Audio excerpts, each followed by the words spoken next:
बिस्मिल्लाहिर्रहमानिर्रहीम। अस्सलाम वालेकुम मेरे प्यारे व्यूअर्स, उम्मीद है आप सब खैरियत से होंगे। आज जो मैं न्यू टॉपिक लेके आई हूँ वो है गाइडेंस एंड काउंसलिंग। ये एक पार्ट है एजुकेशनल साइकोलॉजी का। Guidance and counselling twin concepts हैं बेसिकली, लेकिन ये synonym as in synonym use नहीं होते हैं। ठीक है, counselling is a part of guidance. Essential elements for every educational activity, ये ज़रूरी हेल्पफुल रहते हैं specially in the context of educational activities. और इसके अलावा ये हेल्प आउट करते हैं कि आपको पॉइंट आउट किया जाए या show the way, lead out, या आपको डायरेक्ट किया जाए किसी डिसीजन मेकिंग में। ठीक है, counselling is specialised service of guidance. It is a process of helping individual learn more about themselves and their personal and possible future. Present life के बारे में या पॉसिबल फ्यूचर के बारे में डिसीजन मेकिंग करने के लिए हेल्पफुल रहते हैं काउंसलिंग और गाइडेंस। ठीक है, और ताकि आप ऐसे इस काबिल बन सकें ताकि आप कंट्रीब्यूट कर सकें सोसाइटी में पॉजिटिवली, प्रोडक्टिव वे में। गाइडेंस की डेफिनेशन हम देखते हैं। एरिक्सन एंड हैमरिन ने जो डेफिनेशन दी थी वो थी, guidance is an assistance made available by a competent counsellor के थ्रू आपको मिलती है to an individual of any age. किसी भी एज का इंडिविजुअल होगा, कोई बंदा होगा, कोई बच्चा होगा, उसको गाइडेंस के थ्रू असिस्टेंस मिलती है। ठीक है, डायरेक्शन मिलती है ताकि वो अपनी लाइफ के डिसीजन ले सके और develop their own point of view, ताकि उनको अपने ही पॉइंट ऑफ व्यू को क्लेरिफाई करने में हेल्प आउट करते हैं। वो एक्सपीरियंस्ड होते हैं। ठीक है, डिसीजन मेकिंग में हेल्प आउट करते हैं और उनका बर्डन जो माइंड के ऊपर या फील करते हैं वो बर्डन ख़त्म करने में हेल्प आउट करते हैं। ठीक है, देन स्ट्रैंग ने जो डेफिनेशन दी थी वो है, guidance is a process of every individual through his own effort to discover and help his potentialities. पता चलता है कि आपकी एबिलिटीज़ क्या हैं, of his personal happiness and social usefulness, ताकि वो एबिलिटीज़ को डिस्कवर किया जा सके और उन पोटेंशियलिटीज़ को यूटिलाइज़ करके पर्सनल हैप्पीनेस भी गेन की जा सके और सोशल यूजफुलनेस भी हो सके। Right, then need of guidance and counselling. अगर गाइडेंस की स्पेशली हम नीड देखें तो गाइडेंस की नीड के लिए हमारे पास कुछ 3 काइंड्स आते हैं। गाइडेंस इसलिए हम लेते हैं क्योंकि हमें साइकोलॉजिकल रीजंस होते हैं, हमारे पास सोशियोलॉजिकल रीजंस होते हैं या एजुकेशनल रीजंस होते हैं। ये इन द कॉन्टेक्स्ट ऑफ गाइडेंस है। साइकोलॉजिकल रीजंस क्या होते हैं कि इंडिविजुअल डिफरेंसेस होते हैं। ज़ाहिर सी बात है, जब गाइडेंस लेंगे तो फिर आपको इंडिविजुअल अपना डिफरेंस पता चलेगा दूसरे से, और अब पता चलेगा कि आपकी क्या एबिलिटीज़ हैं। डिफरेंट स्टेजेस ऑफ डेवलपमेंट हो सकती है, उस टाइम पे चाहिए हो सकती, किसी भी स्टेज पे चाहिए हो सकता है। डेवलपमेंट ऑफ हेल्थ पर्सनैलिटी की वजह से भी psychological, right, making the most available opportunities. जो अपॉर्चुनिटीज़ आपके पास अवेलेबल हैं आप उनको किस तरह से यूटिलाइज़ कर सकते हैं। Sociological reasons, guidance is need for proper use of human energy. ठीक है, सोसाइटल अगर हम कॉन्टेक्स्ट में देखें कि किस तरह से ह्यूमन एनर्जी की टू फुल एक्सटेंड यूज़ कर सकते हैं। Guide and change in religious and moral beliefs, guidance इसमें भी हेल्प आउट करती है। Then guidance and extension of democracy और lack of guidance at home. Then educational reason की वजह से गाइडेंस कहाँ इस्तेमाल होती है, या एजुकेशनल रीज़न की वजह से क्यों नीड है हमें गाइडेंस की, to help in proper choice of courses selection में या करियर सिलेक्शन में, या minimising the wastage, time waste करने में लेस टाइम वेस्ट हो, बजाय कि आप एक चीज़ को सोचें दूसरी को सोचें, या एक कोर्स में एडमिशन लें आपको पता चले ये आपका कैलिपर नहीं है, दूसरे कोर्स में लें, या किसी करियर में अपना एजुकेशन गेन करके उस करियर में जाएं तो आपको पता चले कि नहीं ये आपकी कॉम्पैटिबिलिटी नहीं से मैच नहीं कर रहा। तो वेस्ट टाइम करने से बेहतर है कि आप गाइडेंस लें। To help exceptional children, specially जो एक्सेप्शनल केसेस होते हैं उनको बहुत ज़्यादा हेल्पफुल होता है उनके लिए। ठीक है, टाइप्स ऑफ गाइडेंस देखें तो पर्सनल गाइडेंस भी चाहिए होती है, एजुकेशनल गाइडेंस भी चाहिए होती है, वोकेशनल चाहिए होती है, किस तरह से आपने उसको अब किस करियर में जाना है। सोशल गाइडेंस सोसाइटल कॉन्टेक्स्ट में भी, और हेल्थ गाइडेंस भी लोगों को चाहिए होती है। Then definition of counselling, Smith ने क्या डेफिनेशन दी थी कि essentially counselling is essentially the process in which the counsellor assist the counselee को असिस्ट करता है counsellor to make interpretation of facts related to a choice, plan और adjust which he needs to make. Planning करे या adjustment करे जो उसने choice बनानी है। ठीक है, रोगर्स ने क्या कहा था, counselling is series of direct contact with the individual which aims to offer his assistance in changing his attitude and behaviour. ठीक है, तो असिस्टेंस के थ्रू आप अपने बिहेवियर या एटीट्यूड में चेंज लेके आ सकते हैं। काउंसलिंग की क्यों ज़रूरत होती है? काउंसलिंग की according to Braden there are different reasons because of which we need counseling, right? When children requires not only reliable information but also an interesting interpretation of those information which can solve his personal difficulties. जब बच्चे को personal difficulties हैं या face करता है तो उसके लिए डेफिनेटली उसको एक एक्सपर्ट की ज़रूरत होती है जो कि काउंसलर होता है, ठीक है। उससे हेल्प आउट हो सकती है उसकी और वो डिफ़िकल्टीज़ से निकल सकता है।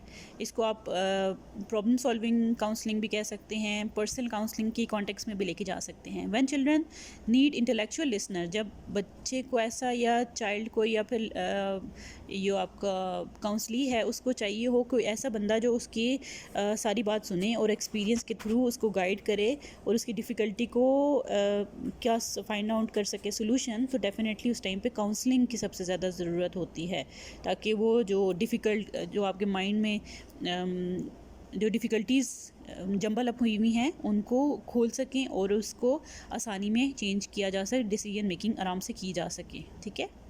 When children has some problem but he is unaware of that problem, जब बच्चे को कोई प्रॉब्लम होती है और वो उसको पता नहीं होता कि प्रॉब्लम है कहाँ पे, तो उस टाइम पे काउंसलर जो है उसकी अच्छी मदद कर सकता है और उसको बता सकता है कि किस जगह पे उसको अवेयरनेस की ज़रूरत है और कौन सा प्रॉब्लम है जिसकी वजह से सारे डिफ़िकल्टीज़ आ रही हैं, तो उस प्रॉब्लम को टैकल करने में काउंसलर हेल्प करता है। साइकोलॉजिकल काउंसलिंग भी कह सकते हैं इसको। When child suffers from maladjustment problem and some handicap which he is temporary or which needs careful long due to diagnosis by an expert, ठीक है। जब अगर किसी चाइल्ड किसी चीज़ से माल एडजस्टमेंट की वजह से सफ़र कर रहा है या सम हैंडीकैप की वजह से सफ़र कर रहा है, टेम्प्रेरी है या लॉन्ग टर्म है, तो उस टाइम पे भी उसको एक एक्सपर्ट की ज़रूरत पड़ती है जो डायग्नोस करे कि प्रॉब्लम क्या है, कहाँ पे है और किस तरह से उस टैकल कर सकता है उस प्रॉब्लम को।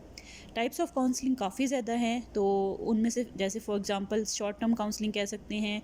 कभी कभी छोटी सी डिफ़िकल्टी होती है काउंसलिंग के ज़रिए वो जल्दी सॉल्व हो जाती है। कभी लॉन्ग टर्म होती है, sorry about the spelling, long term होती है जिसमें काउंसलिंग की ज़रूरत for a long duration of time ज़रूरत पड़ती है।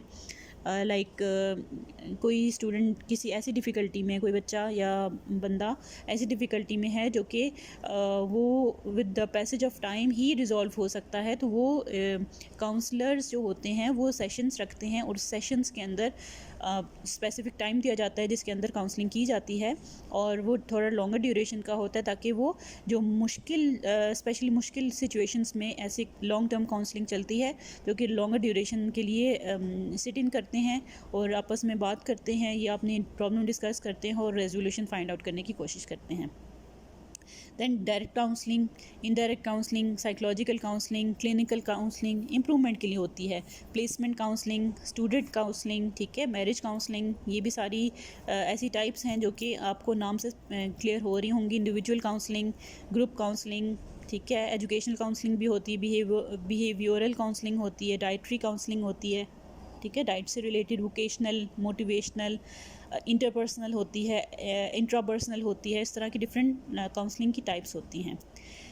Purpose of guidance and counselling, क्या मकसद क्या है? Provide the need information and assistance, help करता है ना, help in individual in making wise choices, ताकि वो अपनी जो डिफ़िकल्टीज या प्रॉब्लम जिसमें स्टक हुआ हुआ है उसकी वजह से कोई रॉन्ग चॉइस ना बना सके, जिसकी वजह से वो अपनी एबिलिटीज़ को तो सप्रेस करेगा ही लेकिन सोसाइटी के लिए भी बेनिफिशियल नहीं रह सकेगा। Improve the understanding of self, facilitate the adjustment, help in adapting to the changes और न्यू इन्वायरमेंट, उस चीज़ में भी हेल्प आउट करता है। Making self sufficient and independent, बच्चों को इंडिपेंडेंट बना देते हैं कि वो वाइज डिसीजन कर सकें और टाइम ना वेस्ट करें और प्रोडक्टिव बन सकें, खुद भी लग्जरियस लाइफ स्पेंड कर सकें और सोसाइटी के लिए भी बेनिफिशियल हो सकें। Efficient use of capabilities and talent, अच्छी तरीके से इस्तेमाल हो सके टैलेंट उनको पता चले उनका टैलेंट है क्या। कुछ लोगों को अपने टैलेंट या एबिलिटीज़ का पता नहीं होता, तो गाइडेंस एंड काउंसलिंग के थ्रू उनको इस चीज़ का अवेयरनेस होती है। Promote the optimal personal and professional development, right? Balance physical, psychological, emotional, educational and spiritual growth, help in overall development and to live productive life. To prove optimum development and well being of the individual, ठीक है, to best extent development हो सके और well being हो सके उस individual की, to help individuals adjust to themselves and the society, to help people and understand themselves in the relation to the world, to aid individual in efficient decision making, ठीक है, to help individual plan for the productive life in their social context, for focusing on their assets, skills, strengths, possibilities for further development, to bring about changes in the attitude and behavior of the individual, ऐसी changing लेके आनी ताकि वो productive बन सकें अपने लिए भी और सोसाइटी के लिए भी। अगर हम इसको डिफ्रेंशिएट करें गाइडेंस को और काउंसलिंग को, तो मैंने एक चार्ट बनाया है, इसके थ्रू आपको क्लियर हो जाएगा कॉन्सेप्ट, डिफरेंसेस जो है गाइडेंस एंड काउंसलिंग के वो क्लेरिफाई हो जाएंगे। गाइडेंस क्या है, जैसे मैंने आपको पहले भी बताया था इंट्रोडक्शन में, गाइडेंस ब्रॉडर टर्म है और कॉम्प्रिहेंसिव है, while on the other hand counselling जो है वो इन डेप्थ होती है और नैरो होती है, ठीक है। गाइडेंस एक्सटर्नल है और काउंसलिंग इंटरनल है, ठीक है, इनवर्ड एनालिसिस होता है। Guidance helps a person understand alternative solution available to him under his personality and choose the right solution, right, कि जो उसने फाइंड आउट करने हैं उसकी पर्सनैलिटी को अंडरस्टैंड करना है और सोल्यूशंस फाइंड आउट करने हैं ताकि राइट चॉइसेस वो बना सके, राइट। देन जो काउंसलिंग है, alternative solutions are proposed to help understand the problem at hand. Guidance is mainly preventive and developmental, और counseling जो है remedial है, ठीक है, as well as preventive and developmental, वो तो है लेकिन remedial है। Intellectual attitude are the raw material of guidance, और यहाँ पे emotional rather than pure intellectual attitude are raw material for the process of counseling, ठीक है। डिसीजन इज़ जनरली एजुकेशनल या करियर ओरिएंटेड होते हैं, may also be for personal problems के लिए भी होते हैं, लेकिन ज़्यादातर एजुकेशनल या करियर रिलेटेड होते हैं। Counselling is mostly offered to personal and social issues, ज़्यादातर पर्सनल होते हैं और सोशल इश्यूज़ के ऊपर काउंसलिंग की जाती है। Decision making is operable at an individual level in guidance, और यहाँ counselling operates at an emotional level, ठीक है, इमोशनल लेवल पे यहाँ पे होते हैं और यहाँ पे इंडिविजुअल के लेवल पे होते हैं, ठीक है, इंडिविजुअल्स लेवल ज़्यादातर होते हैं, ठीक है। Thank you, I hope concept clear हो गया होगा। गाइडेंस एंड काउंसलिंग का ये दोनों मैं पैरेलल इसलिए लेके आई हूँ टॉपिक क्योंकि ये सिनोनिम कंसिडर होते हैं कुछ लोगों के माइंड में, लेकिन ये सेपरेट हैं और मैंने चार्ट के थ्रू आपको बता दिया है कि सेपरेशन या कोई डिफरेंसेस क्या क्या चीज़ें हैं इसके अंदर। आई होप कॉन्सेप्ट अब क्लियर हो गया होगा आपको। मेरे चैनल को ज़रूर सब्सक्राइब करें, लाइक करें, अपने फ्रेंड्स के साथ शेयर करें और अपना और अपने प्यारों का बहुत सा ख्याल रखिएगा। ओके, टेक केयर, अल्लाह हाफिज़।